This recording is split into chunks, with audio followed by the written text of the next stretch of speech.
ኢትዮጵያዊ በመሆኔ እጅግ ኩራት ይሰማኛል።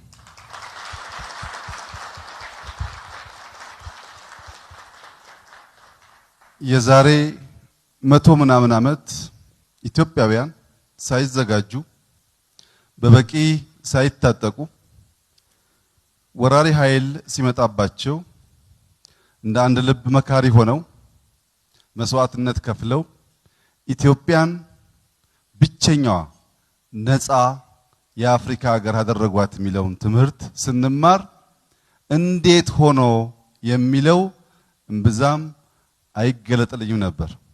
አሁን ግን ከቅርብና ከሩቅ ከአንድ ጣሊያን ሳይሆን በጣም ብዙ ጣሊያኖች ተሰባስበው ኢትዮጵያን ሲያጠቋት እና ኢትዮጵያውያን አንገዛም ዳግም ነፃነታችንን እናስከብራለን ብለው